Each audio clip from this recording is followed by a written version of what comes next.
welcome to the week of February 10th through February 15th. Before I get into the individual days on the calendar, let me first highlight events that will be occurring the entire week. First of all, this is our FTE Survey Week 3. Our Survey Period 3 for the year. Survey 1 is during the summer, Survey 2 in the fall, Survey 3 here in February.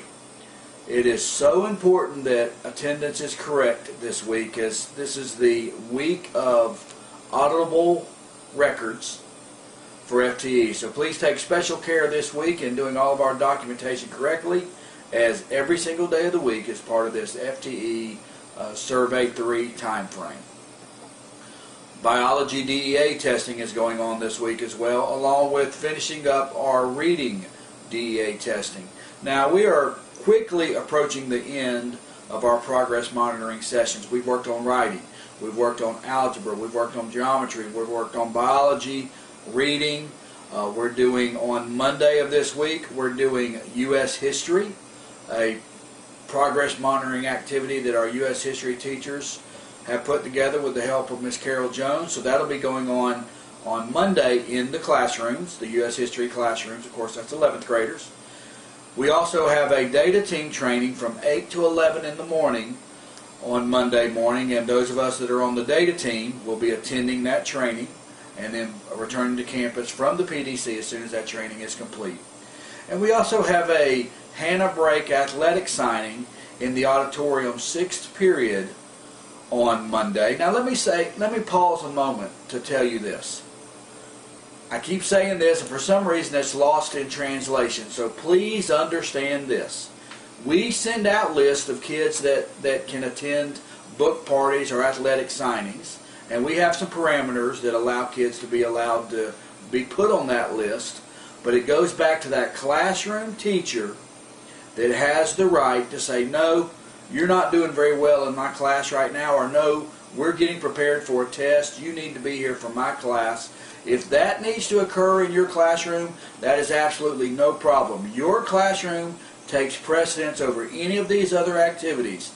So always feel very secure in going, I need you to stay in class. And if you have a problem with doing that, send me the student's name and the class period, and I will call them up and tell them myself, I want you to stay in class this particular day. I have no problem telling any student that.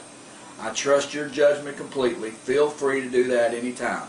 Let's move to Tuesday. Tuesday we have a department chair meeting. Department chairs, remember we're starting those meetings earlier, about 8:15, so we can get you out hopefully by 9 o'clock, so you have a few moments to breathe before your first period class starts. Moving to Wednesday RTI meeting in the admin conference room. That meeting's at 8:30. I know Ms. Rao's putting together some special activities for that meeting. He and I talked a little bit over the weekend.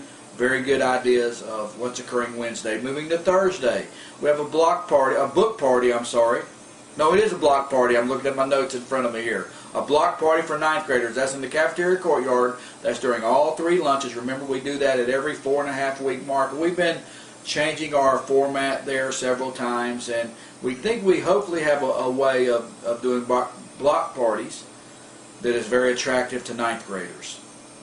There's an honor grad meeting in the auditorium at 1:30 on Thursday afternoon. Of course, you'll receive those names from guidance, exactly who needs to be in that honor grad meeting. And then there is a senior class meeting in the auditorium, 6th period on Thursday. Now, we were going to do that senior class meeting on our early release day. We didn't get a chance to have that meeting, so there's some vitally important information we need to get to our seniors, so we're going to pull those students together for that senior class meeting in the auditorium, 6th period on Thursday. We will call for those students to be released. Friday, the SGA has vallegrams being delivered, so I'm sure that'll be a big day, as it is Valentine's Day, and those vallegrams will be delivered throughout campus at the appropriate time, and I know SGA will be sending out some information about that. Don't forget to get your Valentine something. Bow dance is Saturday evening. For anyone that wants to come on and be part of bow dance, the bow dance is in the gymnasium. That bow dance is from 9 until midnight, and it's going to be a great time for all, so we look forward to seeing everyone at the boat dance Saturday evening.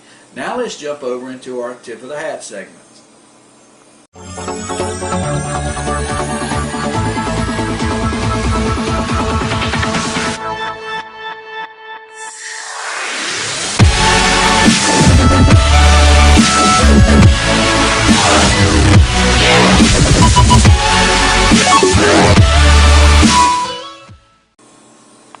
Hello, and welcome to this week's Tip of the Hat segment. But before I jump into the Tip of the Hat segment, let me say, I knew I had book party on the mind. I just didn't see it in my notes here. We do have a book party Wednesday morning. That book party is in the library. It's a first period book party, and it's sponsored by Ms. Hyman. We appreciate Ms. Hyman doing that. But teachers, remember, if that student needs to stay with you, you absolutely have the right to make sure they stay with you first period. I'll help any way I can with that situation.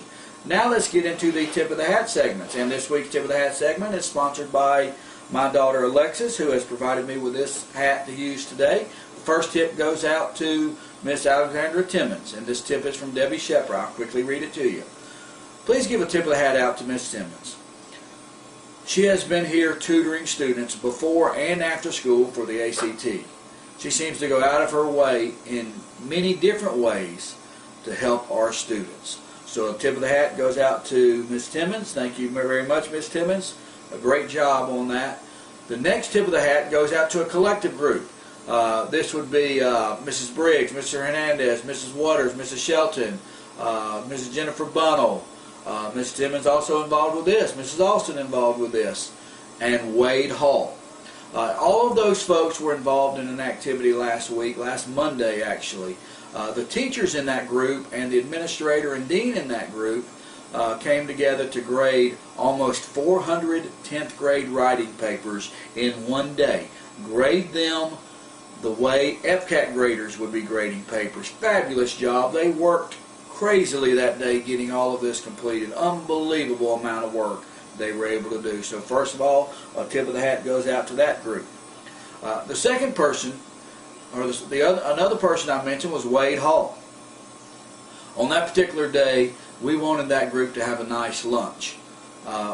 We had kind of got not everything arranged exactly with Wade, so we got with him that morning, and he put together a very nice lunch for this group, just and snacks and things to drink, so they could be in the workroom and basically stay in the workroom all day working on these papers. But Wade, on very short notice, put all this together and actually had a little bit of a catastrophe in moving all of the food up to the conference room and started over and put everything together for us. So Wade, thank you very much. A tip of the hat goes out from Mr. West and myself, just saying thank you very much for what you did on that day to help us get out of a bind when we really needed your help.